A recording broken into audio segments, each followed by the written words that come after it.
Boa noite, povo de Deus.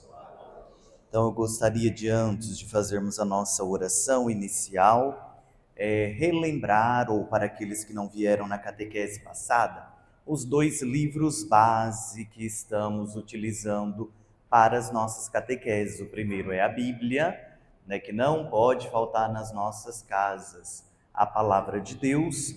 O segundo livro, que de fato expõe aquilo que está na Bíblia de maneira explicada e também traz a doutrina da nossa Igreja Católica Apostólica Romana, é o Catecismo da Igreja Católica. Segundo livro que também precisa estar lá na sua estante, lá no seu rack, na sua escrivaninha, no seu lugar de estudo. O terceiro livro não trouxe aqui, mas é a Suma Teológica de São Tomás de Aquino. É claro que nós vamos utilizar alguns outros santos, mas a base da nossa catequese será, ali pega na Suma Teológica de São Tomás de Aquino, Então, dito isso, vamos ficar em pé, fazermos a nossa oração, começarmos a nossa catequese de hoje. Em nome do Pai, do Filho e do Espírito Santo. Queremos confiar, Senhor, pela intercessão da Virgem Maria, este momento catequético, que possamos ser iluminados pelo Espírito Santo de Deus, que possamos escutar aquilo que o Senhor tem a nos ensinar. Ave Maria, cheia de graça, o Senhor é convosco. Bendita sois vós entre as mulheres, bendito é o fruto do vosso ventre, Jesus. Santa Maria, Mãe de Deus, rogai por nós, pecadores, agora e na hora de nossa morte. Em nome do Pai, do Filho e do Espírito Santo. Amém. Podemos nos sentar? Então, no módulo 1, que foi feito domingo passado, nós começamos abordando com os princípios teológicos, da dimensão do pecado, ou melhor, da teologia do pecado na Igreja Católica. Baseamos, sobre aquilo que era os aspectos bíblicos, também um pouco ali dos santos da Igreja, e também fizemos uma distinção do que é pecado mortal, pecado venial, como compreender o pecado mortal, Destrinchamos ali tudo certinho, e também já abordamos, ainda no módulo anterior, o pecado do orgulho, que é a raiz de todos os males. Hoje, o que eu proponho para vocês? Que nós possamos, então, neste segundo módulo, abordar o desequilíbrio do desejo, os pecados da luxúria e da gula. Gente, parece óbvio, mas o padre vai dizer uma coisa aqui, bem prática. Luxúria não tem nada a ver com luxo, tá? Às vezes a gente sempre escuta uma pessoa ou outra na confissão que diz que está, consumida pelo pecado da luxúria, e quando ela vai descrevendo, tenho gastado meu salário todo em joias, Não é isso, tá? O pecado da luxúria, como nós vamos ver aqui, ele está intimamente ligado à dimensão carnal, à sexualidade, Então, só um pequeno parênteses para a gente poder avançar e compreender melhor. Então, vamos lá. Definição teológica do pecado da luxúria. Então, a luxúria é um desejo desordenado ou um gozo desregrado do prazer venéreo. O pecado não reside no prazer sexual em si, que a Igreja considera como um dom divino dentro do matrimônio, mas na busca desse prazer de forma egoísta, separando-o de suas finalidades essenciais. Unitiva, o fortalecimento do amor e da entrega entre os cônjuges, e a procriativa, a abertura, a transmissão à vida. Então veja, olha que interessante, A luxúria é um pecado não pelo prazer que ela oferece ao ser humano, porque este prazer é algo que o próprio Deus colocou em nós. O prazer dentro de uma relação sexual, Claro, entre parênteses aqui, no matrimônio, é algo que é santo, é algo que é querido por Deus. Então nós não podemos colocar um acento específico no prazer. ter uma relação sexual com o seu marido, com a sua esposa, eu estou em pecado porque eu estou sentindo prazer. O problema não está no prazer. O problema está em você usar deste ato para sentir simplesmente prazer e desconectá-lo das duas realidades que o próprio Cristo nos propõe. O primeiro é o quê? É o unitivo. Dentro da relação sexual, o homem se entrega completamente à sua esposa e a esposa se entrega completamente ao seu marido. Por isso que esta entrega precisa estar coroada com a bênção de Deus. Porque, como é bem dito na Bíblia, o que Deus uniu, o homem não separe.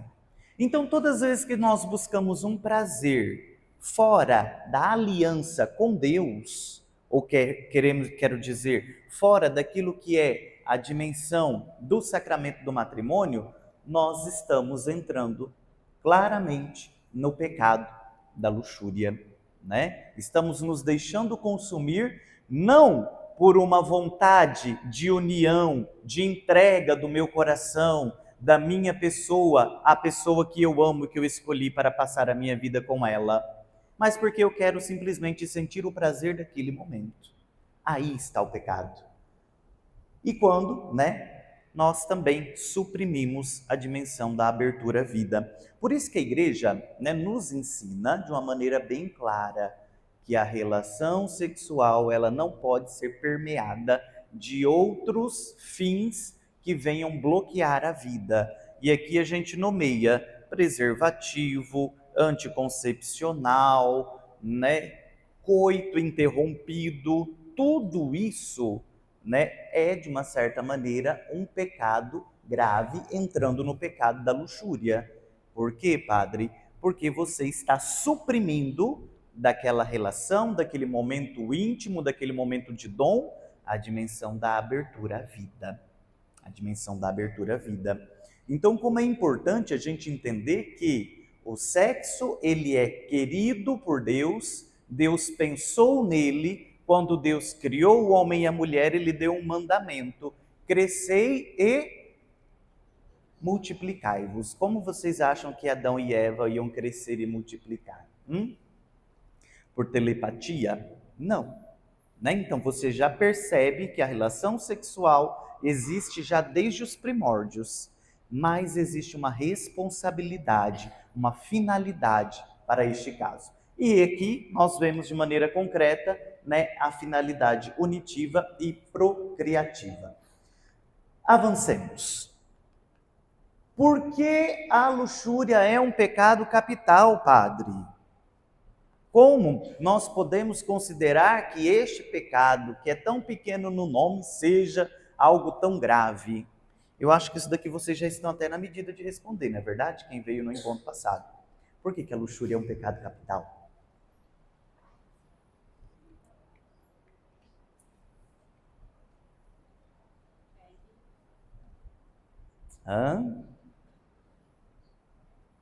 Quem lembra da fotinha do Poderoso Chefão?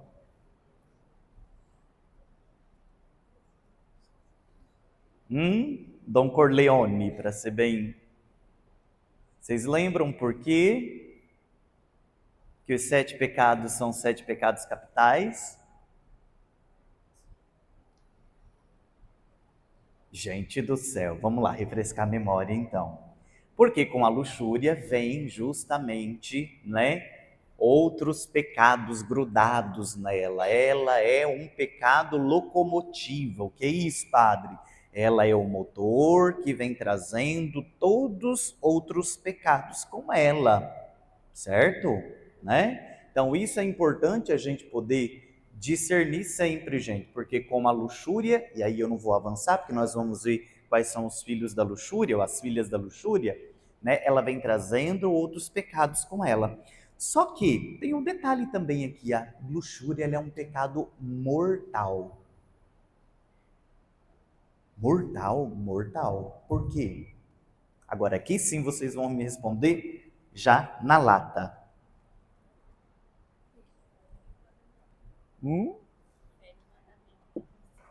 Porque fere justamente o sexto mandamento, não pecar contra a castidade.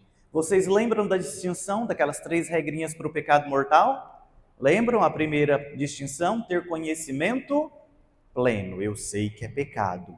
Segunda regrinha, matéria grave, que atenta contra os 10 mandamentos. E a terceira regrinha,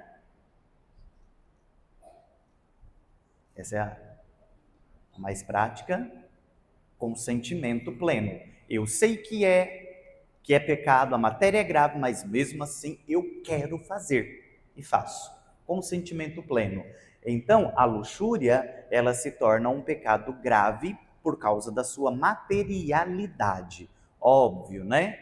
Que se não teve o conhecimento pleno, né, ou um consentimento pleno, aí a gente vai atenuar o caso. Mas, né, em si, quando nós conhecemos, ela não é, por exemplo, como outro pecado, que é o pecado da gula. A luxúria em si, ela já traz esse atentar contra um dos mandamentos da lei de Deus. Bom, mas vamos avançar. São Tomás de Aquino, na Suma Teológica, aponta que a luxúria cega o espírito, levando a, veja bem, os frutos da luxúria, o porquê ela é um pecado capital, levando a alma a ter uma inconstância e precipitação nas decisões.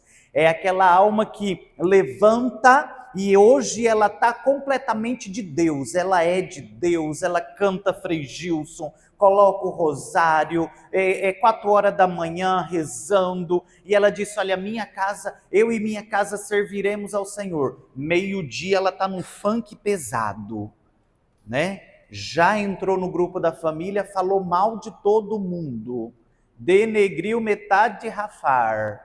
A inconstância da alma de se manter firme numa decisão tomada.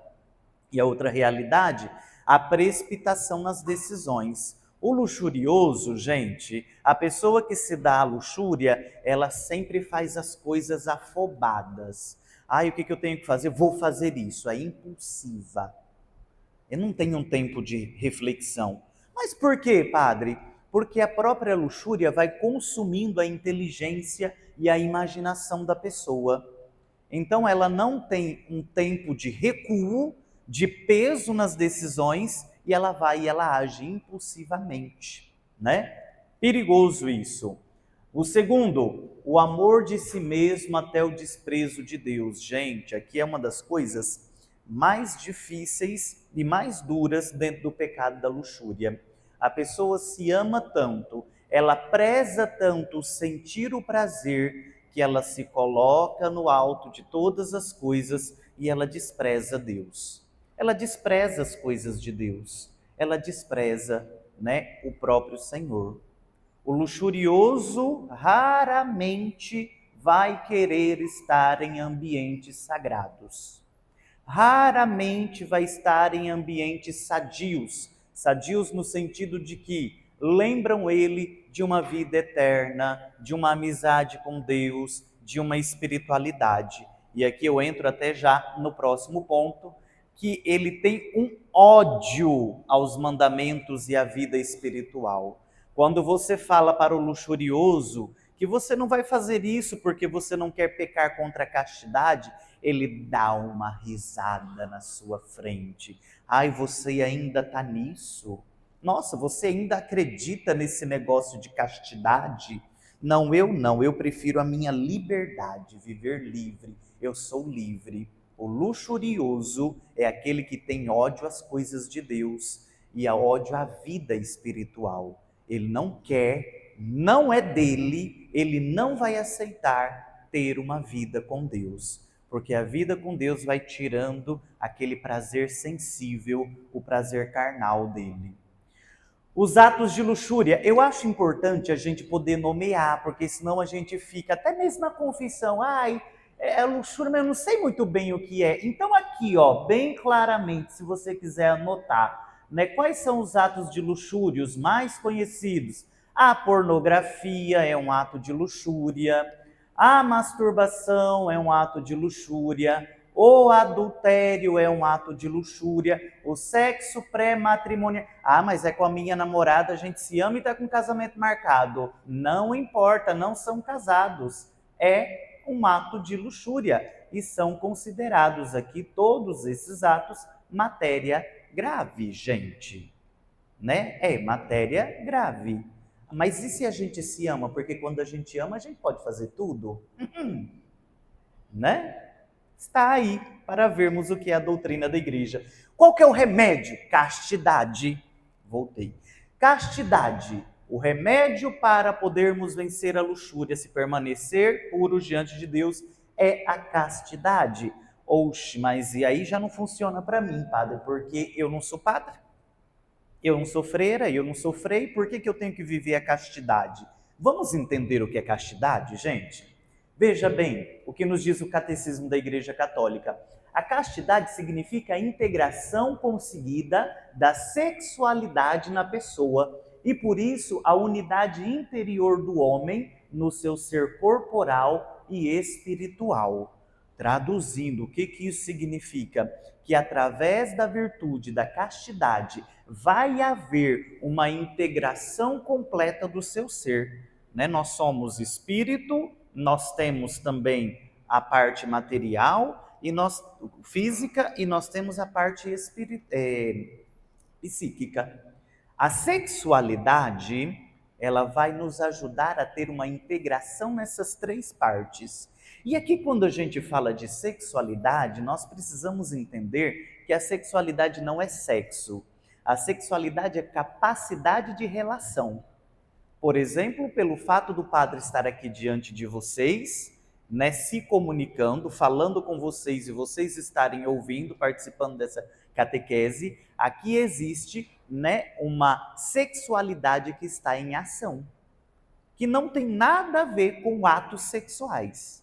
É a capacidade do homem e da mulher de se relacionar, conversar, compreender, ter empatia, vivenciar aquele momento de troca.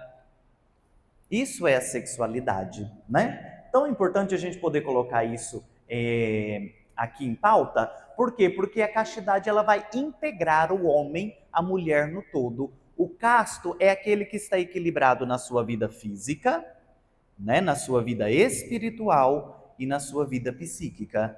E aqui talvez vamos revelar alguns segredos. Olha que a castidade ela é para todos. Formas de castidade, para quem achou que estava liberado. Solteiros, você precisa viver a abstinência e preparação do dom de si. Por que o solteiro precisa viver a castidade? Porque ele prepara o seu coração, ele se guarda, se preserva para se entregar ao seu esposo e à sua esposa. E essa preparação, ela vem de uma abstinência sexual, em tudo aquilo que nós nomeamos no slide passado.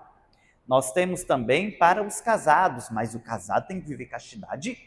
Ah, essa é nova. Sim, veja bem, uma fidelidade absoluta ao seu cônjuge e a abertura à vida. A castidade para o casado, ela vai estar baseada nessas duas realidades, né? A abertura à vida, aos filhos que Deus te der, que nascer daquela união, é óbvio, com responsabilidade, né, gente? Ninguém é coelho que fica colocando o filho no mundo e não cuida depois, né? É ter responsabilidade também. Ah, o padre falou que é assim, a gente vai ter um monte de filho e vamos abandonando por aí. Não é bem desse jeito, né? Então é a paternidade, maternidade responsável, que já nos dizia o Papa Francisco. E a fidelidade absoluta ao cônjuge. Ah, mas nem uma escapadinha, padre, de vez em quando, assim? Não. Você não jurou ser fiel àquela pessoa, né? Até que a morte separe? Então é isso, gente. E depois a castidade mais conhecida, que é a dos consagrados, que é o celibato pelo reino dos céus. Então o padre, a freira, o religioso, o monge, resolvem, decidem escutar esse chamado de Deus, aceitar esse chamado de Deus e não se casarem, não terem uma vida sexual ativa. Por quê? Porque o coração deles, a vida deles e até o corpo deles já pertence a Deus. E querem viver na terra aquilo que será vivido no céu. Como o próprio Jesus diz, no céu ninguém se casará e nem se dará em casamento, né? Então, não sei se você sabia, mas você com certeza vai se encaixar em um desses 3 pontos aqui da castidade. Amém? Vamos avançar então. Aqui eu trouxe nesse último slide a teologia do corpo de João Paulo II, e eu queria só dizer alguns pontos de maneira bem breve, mas quem quiser comprar esse livro, né, você consegue encontrar no Mercado Livre, você consegue encontrar na internet. João Paulo II foi o que mais escreveu de maneira clara sobre essa dimensão do corpo, da castidade e da importância de vivenciar essa dimensão da pureza do coração.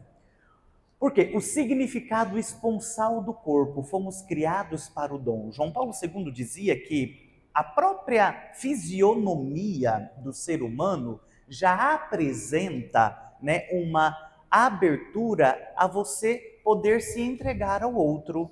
O fato de você ter braços para poder abraçar uma pessoa já mostra que você pode, de fato, e tem esse chamado de entrega pessoal ao outro, né? Então, através do próprio corpo, e aqui eu queria complementar, eu não coloquei aqui, é uma pena, mas tem um filósofo chamado Levinas, que ele vai falar, né, do esplendor da face, como nós conseguimos conhecer a pessoa quando nós olhamos para a face dela. Quando a gente conversa sério com alguém, nós não olhamos nos olhos? Não é importante isso, gente? Estar olhando ali no face a face? Pois é, né? Então, como é importante, por quê? Porque o corpo, ele já traz nele, ele apresenta em si a corporeidade que vai nos ajudar a ter essa união, né, e a entrega, o dom. A vocação ao amor, todo ser humano tem essa vocação ao amor, vocação para a entrega sincera de si. Vocação é sempre chamado de Deus. Se é um chamado de Deus, quer dizer que existe uma graça específica para cada um de nós. E se existe uma graça específica, todos nós temos essa graça de poder fazer uma entrega sincera do nosso ser ao outro. E é claro, né, gente, aqui tem níveis e hierarquias. Um pai e uma mãe, né, vão se entregar de uma maneira para um filho. Os filhos também vão se entregar de uma maneira para os pais. Né? Existe uma hierarquia que não será a mesma maneira que os esposos se entregam. Né? A entrega em si, quando a gente diz, não é uma entrega, ai toma, tudo é teu, não é bem dessa forma, é uma entrega no amor, né? Eu acho que é bom a gente salientar isso daqui, porque existem níveis, né, de entrega, para a gente também não acabar fazendo confusão. Amor, deseja o bem do outro e a entrega total. Olha aqui o que é a luxúria. O amor é o deseja o bem do outro e a entrega total ao outro, e a luxúria reduz ao outro a um objeto. Na luxúria, o eu consome o outro para satisfação própria. Quando eu amo, eu quero o bem do outro. Eu quero que ele viva na felicidade eterna. Quando eu sou um luxurioso, eu só quero consumir o outro e depois que não me interessa mais, eu descarto e eu jogo fora. Vamos lá para a gula. Consumo desordenado. Definição teológica: a gula é o desejo desregrado de comer e beber. O pecado não está no prazer de comer, mas na subversão da ordem, quando o prazer de comer se torna um fim em si mesmo, sobrepondo-se à razão e à saúde da alma. Não é pecado nenhum você comer um bolo de chocolate e dizer que delícia, que maravilha. Mas quando você come o bolo de chocolate inteiro, que depois, né, você passa mal, significa o quê? Houve um exagero. Você se desregrou daquela situação. Né? Precisamos comer o bolo inteiro para sentir o gosto dele? Não. E aí reside o pecado da gula, né? No desregrar, não ter equilíbrio, né, naquilo que a gente come e bebe. Quais são as 5 formas de gula? Vamos lá. Então nós temos a prepropere, que é o quê? Precocemente, São Tomás de Aquino que vai nos apresentar. Comer antes da hora, olha aqui, comer antes da hora necessária ou fora dos momentos de refeição, apenas por ansiedade e capricho. O pessoal que fica beliscando, abrindo a geladeira de 30 em 30 minutos, pegando, é uma fruta, é uma chips, é isso, é aquilo outro, né? Olha, tem gula aí. É mesmo, padre? Sim. Se está fora do horário, tem gula aí. Eu estou vendo gente rindo, não sei porquê, mas enfim, né? Vamos avançar porque o tempo passa. A Laute, luxuosamente, exigir alimentos muito finos, caros ou preparados com exotismo exagerado, a gourmetização narcisista. Aí eu só como se for, né, o pêssego da Índia. Ai, eu só como se for a maçã argentina. Ai, carne eu só como se for preparado, né? Frito 3 vezes na manteiga, a cada 30 segundos virada. É, gente, pior que tem gente desse jeito, né? Faz da comida um Deus. A comida serve para quê? Para alimentar, fortalecer o corpo, mas a gente torna a comida um Deus, né? A gourmetização. Olha o perigo aqui, hein? Não é um pecado a gente comer uma coisa mais refinada, não é um pecado a gente escolher as coisas que têm de fato uma qualidade melhor para nós, mas é um pecado a gente querer ficar com muito frufru, né? Então, cuidado com isso. Animes excessivamente, comer em quantidade que ultrapassa o necessário para a saúde, chegando ao mal-estar. Aquela pessoa que come, mas está gostoso e ela empurra, parece ganso, né? Aí termina, nossa, é horrível, é lastimável. Ela abre o cinto, não dá certo, desabotou o primeiro botão da calça. Ai, meu Deus. Não precisa, poderia ter comido de tudo sem esse excesso, né? Então aqui nós temos o terceiro tipo, que é animes, excessivamente. O quarto tipo, ardentemente, comer com avidez, pressa ou de forma voraz. A fome de lobo, que ignora a etiqueta e o próximo. Tá ali para comer com a pessoa. Já terminou, pode servir de novo? Jesus amado, coma devagar, porque a comida não tem perna, não vai sair correndo, né? Então come excessivamente, às vezes nem aprecia o que está comendo, né? Isso é que é o mais triste, nem aprecia o gosto e tal, porque tem que comer, e geralmente, gente, prestem atenção, pessoas que têm fome de lobo, né, são pessoas egoístas, elas têm que comer porque senão o outro vai comer e vai acabar, né? Então a gente tem que se corrigir, porque ignora uma etiqueta, né? Mas é porque eu não sou da França. Não precisa morar na França para ter etiqueta. Um mínimo de etiqueta na mesa a gente precisa ter, né? E é feio, principalmente, como dizia minha mãe, o que a gente faz em casa, faz na casa dos outros, né? Então, você está comendo igual um lobo em casa, na casa dos outros vai fazer do mesmo jeito, né? Então, chega a faltar até com respeito com outras pessoas que estão na mesa. A estudiose, requintadamente, preocupar-se excessivamente com o preparo minucioso e o tempero, tornando a comida o centro das atenções da vida. Mas eu vou cortar esta couve e ela tem que ser em 2 milímetros cada corte. Eu tenho que cortar, tem que ser em 4. Eu vou fazer isso daqui tem que... Aí a pessoa gasta 5 horas para fazer um almoço, né? E descuida da vida de oração, ela descuida dos filhos, ela descuida da própria saúde, porque ela não faz uma caminhada, não vai numa academia, mas ela está com uma comida feita minuciosamente, tudo bem calculado. Cuidado, porque até isso entra no pecado da gula. Avancemos. As filhas da gula. O pecado capital. Porque, gente, olha, veja bem o que a gula faz na alma. O embotamento da inteligência, O excesso de comida torna a mente lenta para as coisas espirituais. Ela anuvia a nossa consciência, ela anuvia a nossa inteligência, deixa obscurecida. E para as coisas espirituais, as coisas de Deus, a gente fica lento, vagaroso, não entende, não capta as coisas. Por quê? Porque nós estamos cheios, cheios no estômago e cheios na alma também. Alegria vã, uma euforia superficial e carnal. Olha só, mas a gula, padre, sim. Justamente, o guloso é aquela pessoa que ela ri de tudo, né? Uma folha caiu, ela está rindo, né? Aconteceu uma coisa, ela está sempre naquele estado de euforia, que não é alegria.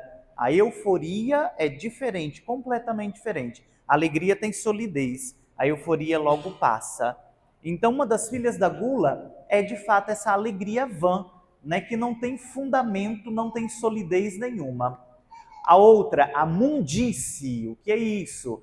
Frequentemente ligado à perda do pudor ou ao relaxamento dos costumes. Aqui a perda do pudor é tanto na maneira de se falar, aquela pessoa que não mede mais palavras, fica falando, né? A cada 5 palavras, 10 são palavrões, né? Fala de qualquer jeito, não tem um recato no falar, mas também no se vestir, viu, gente? No se comportar. O guloso é aquela pessoa que deixa a vida ir, né?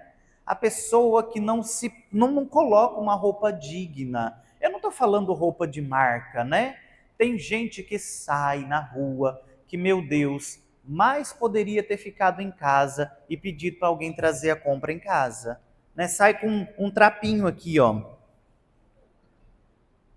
E aí, né, a pessoa sai, cruza ela na rua e fala, meu Deus, o que é aquilo? Será que é um short ou é um cinto? Né? É fruto também do pecado capital da gula, a falta do pudor. Mas aí você fala assim, mas ela se percebe, não se percebe. Isso é que é o pior.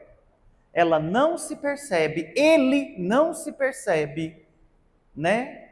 Tá tudo normal, tá tudo tranquilo. Por quê? Porque vai baixando a guarda, vai se desamando, vai deixando que as coisas vão acontecendo de maneira natural. E o pudor, e essa dimensão do pudor, né, e o relaxamento dos costumes vai entrando na vida da pessoa, até que ela está completamente largada, né, para dizer com um palavreado mais, eu diria, direto. E o último, a loquacidade. O que é isso, gente? O guloso tem tendência a falar demais e sem filtro. E aqui, gente, também ligado mais ao excesso da bebida, né? Tem bêbados que são bêbados tristes, bêbados alegres e os bêbados faladores. Em casa não dá uma palavra, beber uma gota, destrava a língua, né?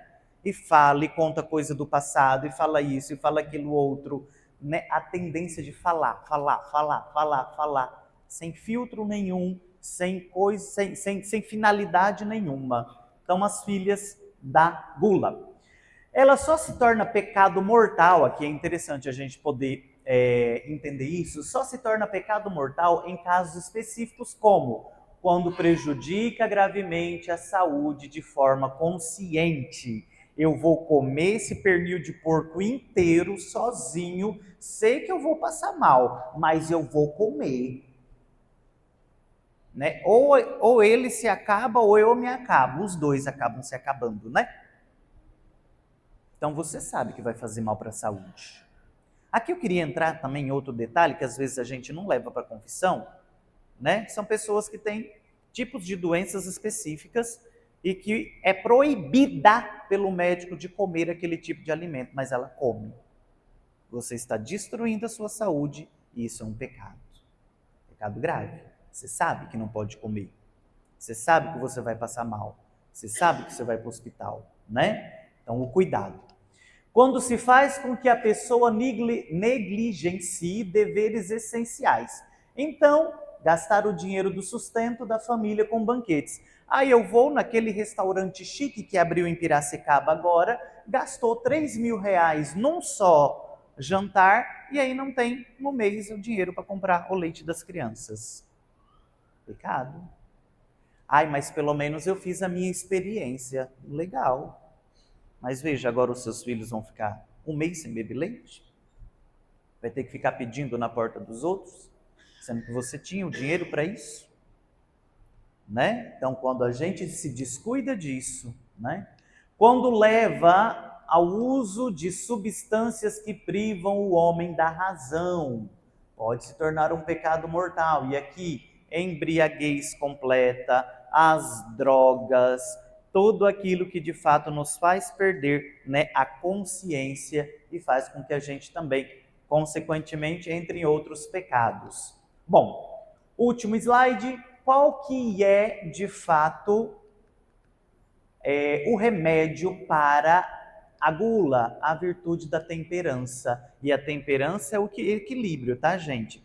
Ai, para eu não mais cair no pecado da gula, agora eu vou comer só uma torrada de manhã, uma folha de alface no almoço e à noite, se eu sentir fome, eu vou tomar um chá verde. Você tá vendo que você caiu no outro extremo? Aí você vai destruir a sua saúde, né? Então é o equilíbrio, não é comer demais, mas também não é viver nessa penúria de alimento. E aqui nós vamos ver alguns exercícios espirituais que nos ajudam. Por exemplo, a temperança, ela ensina o indivíduo a desfrutar dos bens sensíveis com equilíbrio.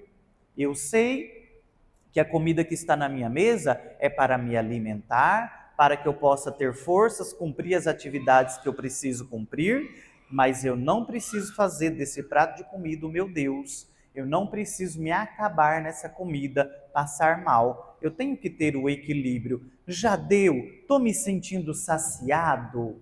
Sim, então pare. Uma coisa é sentir saciado, tá bom para mim. Outra coisa é ter vontade de comer, tá, gente? Ter fome não é ter vontade de comer.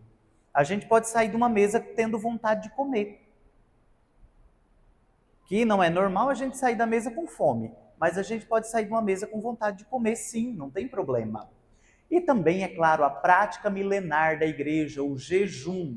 Na igreja, o jejum e a abstinência são punições, não são punições, mas exercícios de liberdade. Ao dizer não a um alimento lícito, a pessoa fortalece a vontade para dizer não ao pecado que é ilícito. O jejum, como eu disse para vocês, que é espiritual, que é bem feito, fortalece a alma, porque nós dizemos não aos desejos carnais, e dizendo não àquilo que é mais básico, nós conseguimos, quando chegam as tentações do pecado, dizer não ao pecado. Isso nos ensina a dimensão da disciplina espiritual, de aprender a colocar limites em nós mesmos, né? Então, se você está beliscando lá, cada meia hora indo na geladeira, coloque uma disciplina. Vou tomar o meu café da manhã, vou ter um lanchinho às 10 e vou almoçar ao meio-dia. À tarde vou fazer um lanchinho e à noite vou jantar. 5 refeições está ótimo. Não preciso ficar beliscando as coisas, né? Indo comer fora de hora. Eu posso me disciplinar. Então, acabando hoje o nosso terceiro módulo, já estamos com o tempo esgotado, segundo módulo, só anunciando o terceiro módulo, então, o coração inquieto e a posse das riquezas, pecados da avareza e da inveja. Super interessante os dois, eu já preparei a formação, né? Não percam, cheguem mais cedo. Nós vamos ter então no próximo domingo, dia 8 de março, às 18h30, aqui na capela. Em pé, terminemos a nossa formação. Em nome do Pai, do Filho e do Espírito Santo. Senhor, nós vos agradecemos por todos os vossos benefícios, vós que viveis e reinais pelos séculos dos séculos. Amém. Em nome do Pai, do Filho e do Espírito Santo. Daqui a alguns minutos começaremos então a nossa Santa Missa.